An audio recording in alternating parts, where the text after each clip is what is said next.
Bismillahirrahmanirrahim. Assalamualaikum warahmatullahi wabarakatuh. Di sini kami kelompok 4 akan menjelaskan tentang reaksi-reaksi dalam kimia, yang di mana reaksi tersebut ada reaksi SN1, reaksi SN2, reaksi E1, dan reaksi E2. Kami dalam kelompok 4 terdiri atas 5 mahasiswa, yaitu yang pertama saya, Dimas Satiful Alba, dan yang kedua ada Elvitra Rifanti, yang ketiga ada Dita Aida Tunisa, yang keempat Bima Ardi, dan yang kelima Farihatun Nafida. Tanpa berbasa-basi lagi, mari kita lanjut pada materi. Dimulai dari SN1. Silahkan. Baik, terima kasih. Di sini saya akan menjelaskan tentang mekanisme SN1. Reaksi SN1 merupakan reaksi ion, di mana reaksi N1 yang nukleofiliknya berupa basa yang sangat lemah, yaitu H2O dan C2H5OH, direaksikan dengan alkil halida tersier, dan akan terbentuk produk substitusi, karena H2O dan C2H5OH juga digunakan sebagai pelarut.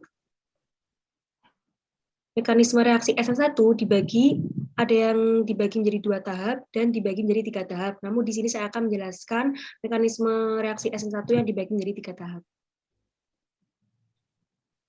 Tahapnya yaitu ada ionisasi, kombinasi, dan reaksi asam basa. Reaksi ionisasi merupakan tahap pembentukan ion ketika substrat alkil halida tersier melepaskan gugus pergi dan menghasilkan karbokation. Gugus pergi lepas karena ada energi yang harus dipenuhi sehingga bisa terlepas dari substratnya.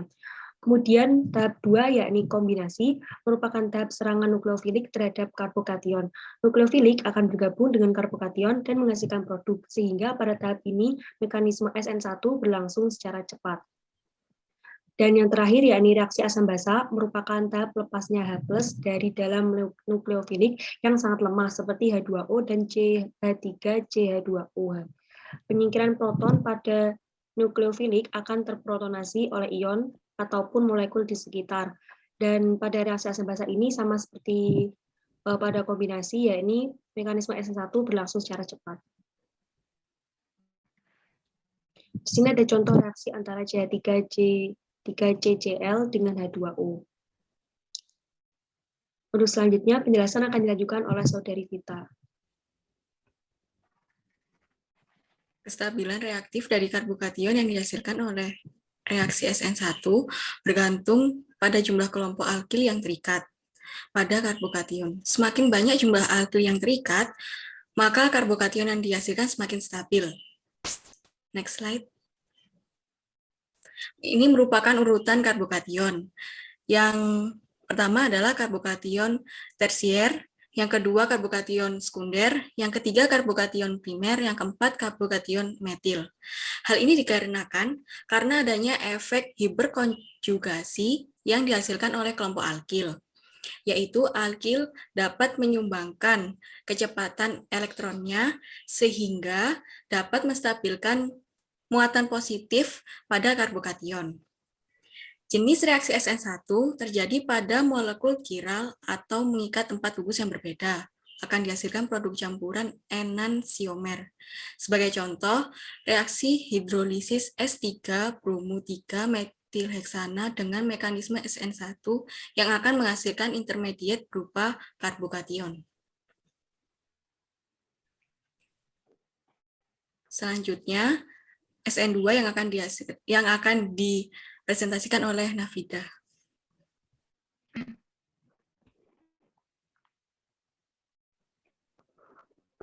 Selanjutnya yaitu reaksi SN2.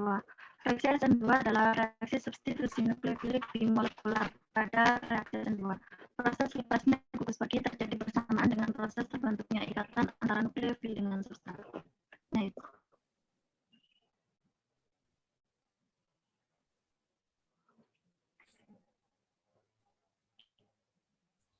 Nah, pada reaksi SN2 ini diawali dengan serangan nukleofil pada substrat yang masih mengikat gugus perginya. Contohnya reaksi klorometana dengan ion hidroksida. Pada reaksi klorometana dengan ion hidroksida, laju reaksi dipengaruhi baik oleh konsentrasi klorometana maupun konsentrasi ion hidroksida. Ketika konsentrasi klorometana diperbanyak dua kali lipat, laju reaksinya pun 2 kali lipat lebih cepat. Begitupun pula diperbanyak 2 kali Sorry, Rek. Kedikat ya. Nah, pada reaksi SN2 ini diawali dengan serangan nukleofil pada substrat yang masih mengikat gugus perginya. Contohnya reaksi klorometana dengan ion hidroksida. Pada reaksi klorometana dengan ion hidroksida, laju reaksi dipengaruhi baik oleh konsentrasi klorometana maupun konsentrasi ion hidroksida. Ketika konsentrasi klorometana diperbanyak 2 kali lipat, laju reaksinya pun 2 kali lipat lebih cepat. Begitu pula pada penambahan 2 kali lipat konsentrasi ion hidroksida. Lajunya menjadi 2 kali lipat lebih cepat. Hal ini menunjukkan bahwa keduanya terlibat dalam tahap penentu laju reaksi, yaitu pada pembentukan keadaan transisi, sehingga disebut sebagai reaksi substitusi nukleofilik bimolekular, yaitu SN2. Langsung saja kita ke contohnya, yaitu CH3Cl plus OH- menjadi CH3OH plus Cl. Next.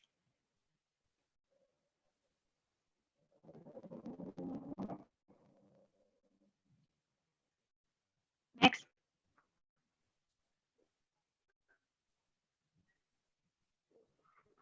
Nah, ini adalah mekanismenya. Seperti yang telah saya sebutkan tadi, pada reaksi SN2, pemutusan dan pembentukan ikatan baru terjadi secara bersamaan. Ion hidroksida sebagai nukleofil penyerang karbon yang bermuatan parsial positif pada substrat, yaitu karbon yang mengikat atom klor pada molekul klorometana. Serangan nukleofil terjadi dari sisi yang berlawanan dengan gugus pergi, yaitu atom klor. Saat reaksi berlangsung antara ikatan nukleofil dengan gugus pergi, yaitu atom klor, sedangkan ikatan antara atom karbon dan Cl gugus pergi semakin melemah. Dalam keadaan transisi, ikatan antara oksigen dan karbon sebagian terbentuk, sedangkan ikatan antara karbon dan klor sebagian terputus. Nah, setelah ikatan antara oksigen dengan karbon terbentuk, ikatan karbon dengan Cl akan terputus dan atom Cl akan melepas sebagai ion klorida. Reaksi ini berlangsung dalam satu tahapan reaksi antara intermediat dengan keadaan transisi.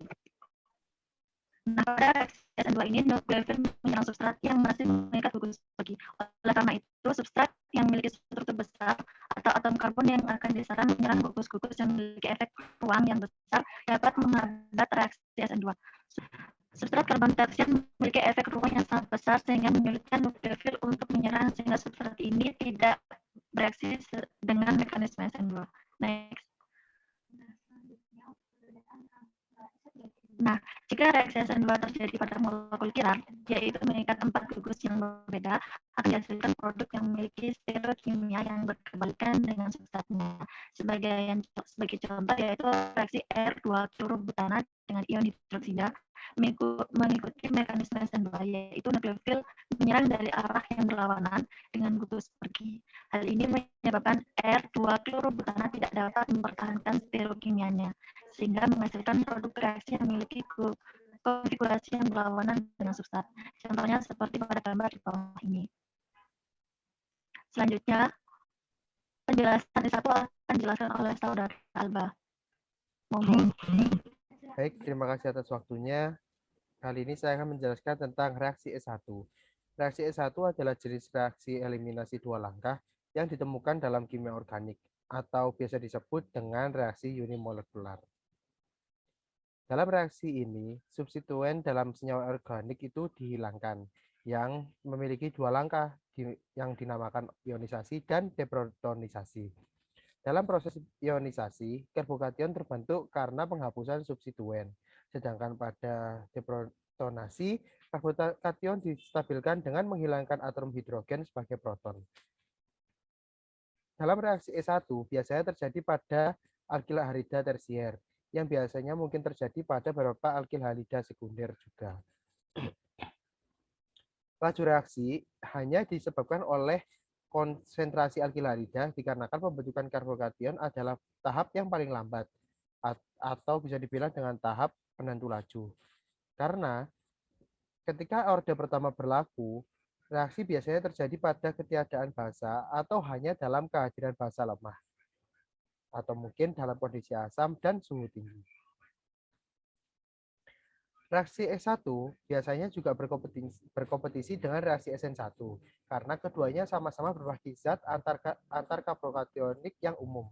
tidak diperlukan antipropanar. Contohnya, pada pirolisis pada suatu ester sulfonat tertentu pada mentol. Pada reaksi di bawah, yaitu hanya produk reaksi A yang dihasilkan dari eliminasi antiperiplanar. Namun terdapat kehadiran produk B yang dimana adalah suatu indikasi bahwa mekanisme E1 telah terjadi.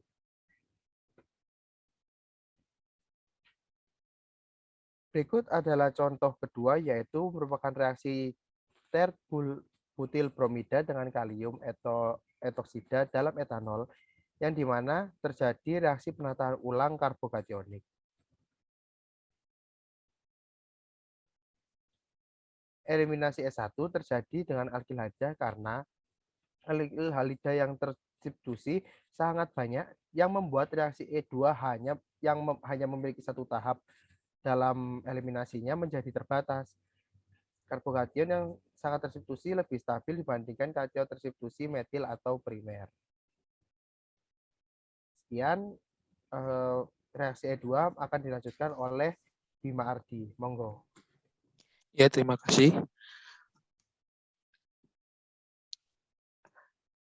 Reaksi E2 adalah proses satu tahap. Nukleofil bertindak sebagai basa dan mengambil proton hidrogen dari atom karbon yang bersebelahan dengan karbon pembawa gugus pergi. Pada waktu yang bersamaan, gugus pergi terlepas dan ikatan rangkap 2 terbentuk. Sebagai contoh di sini, pembuatan etena dari etanol, di mana ikatan karbon hidrogen dan karbon halogen terputus dan membentuk ikatan rangkap 2. Reaksi E2 ini dilangsungkan pada alkilhalida primer dan sekunder. Di dalam E2 ini kita menggunakan basa kuat seperti OH-, OR-, dan juga membutuhkan kalor. Basa kuat di sini digunakan untuk menarik hidrogen yang ada di asam dengan kuat.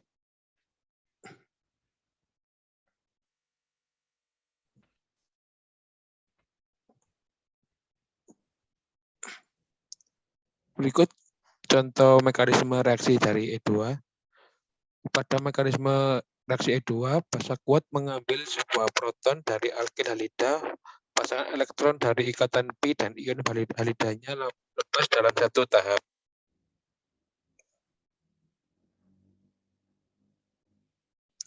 Di atas kanan itu merupakan contoh lebih jelasnya dari reaksi 2. Mekanisme yang melibatkan pembentukan keadaan transisi, yaitu keadaan di mana nukleofil OH- atau OR- menarik proton dari alkilhalida dan pada saat yang bersamaan ion brom meninggalkan substratnya. Urutan mudahnya eliminasi suatu alkilhalida adalah alkilhalida 3 derajat lebih besar daripada alkilhalida 2 derajat. Alkilhalida 2 derajat lebih besar daripada alkilhalida 1 derajat. Untuk alkilhalida yang sama, maka urutan kecepatan reaksi dari halogen adalah Cl lebih kecil daripada Br, Br lebih kecil daripada I.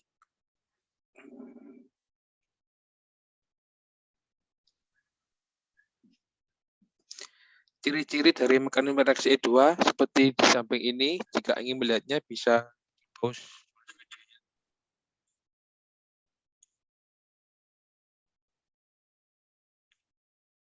Lanjut.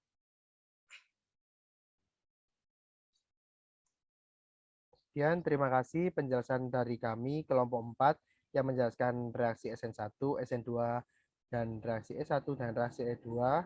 Kami mohon maaf atas kesalahan kata. Terima kasih. Wassalamualaikum warahmatullahi wabarakatuh.